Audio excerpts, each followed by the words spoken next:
Olá, vamos hoje mergulhar numa daquelas perguntas essenciais que, se calhar, não fazemos muitas vezes. Qual é, afinal de contas, o propósito do Estado no mundo moderno? Para que é que ele serve? Pois é, a pergunta é mesmo esta, sim, direta.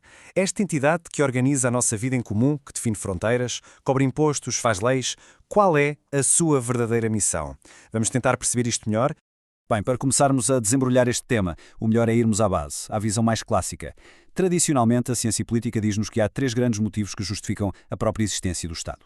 Então, classicamente, são estes os três grandes pilares. Primeiro, a segurança. É talvez o mais antigo de todos. Proteger-nos de ameaças externas e manter a ordem cá dentro. Depois, a justiça, ou seja, garantir que as regras do jogo são justas para todos. E por fim, um fim mais recente, o do bem-estar, que já abarca um mundo de coisas, da saúde à educação, passando pela cultura e pela economia.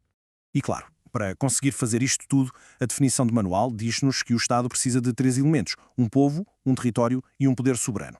Esta soberania, este poder que, em teoria, não tem ninguém acima dele, que lhe dá a força para cumprir as suas missões. Só que esta ideia de um poder absoluto fechado no seu território começa a chocar um bocadinho com o mundo em que vivemos. E é aqui que se começa a falar de uma espécie de crise de soberania. Há uma citação que capta na perfeição esta tensão. A ideia de que o modelo do Estado a que estávamos habituados parece querer dar lugar a novas realidades. A grande questão é, que novas realidades são estas? A resposta a essa pergunta está num conceito, o dos grandes espaços. O que é isto? Bem, são superorganizações, entidades que operam para lá das fronteiras de um só país e começam a fazer coisas que antes só os Estados faziam. Isto não é nada abstrato, nós conhecemos-las bem. Para a segurança temos a NATO, ou o Conselho de Segurança da ONU, para o bem-estar temos a União Europeia, a Organização Mundial da Saúde, para a Justiça, o Tribunal da Haia.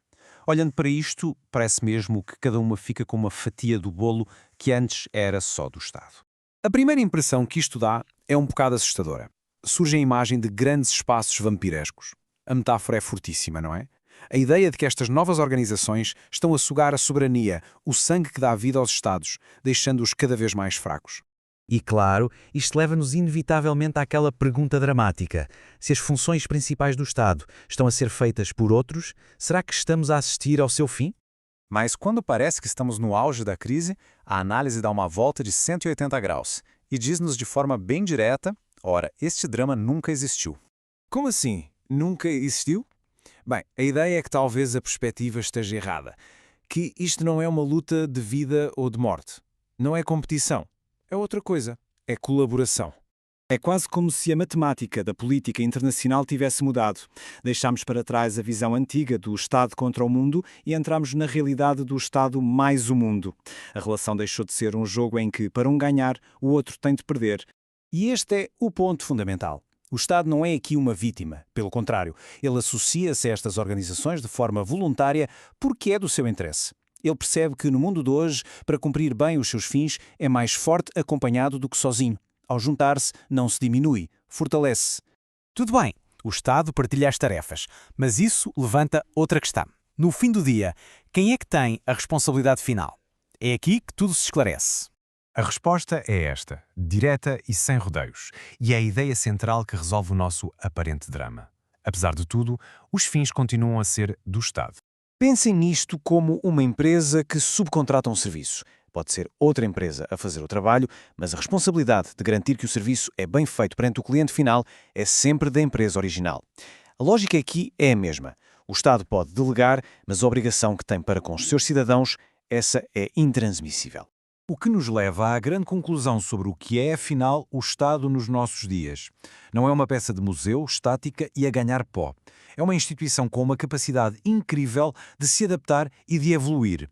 E esta citação final resume tudo na perfeição. A grande força do Estado, ao longo dos séculos, foi precisamente esta, saber adaptar-se. Esta colaboração internacional não é um sinal de fraqueza, é só o mais recente exemplo desta sua fantástica capacidade de evoluir. Em resumo, o que parecia ser uma crise fatal para o Estado é, na verdade, a sua forma de sobrevivência e de se manter relevante.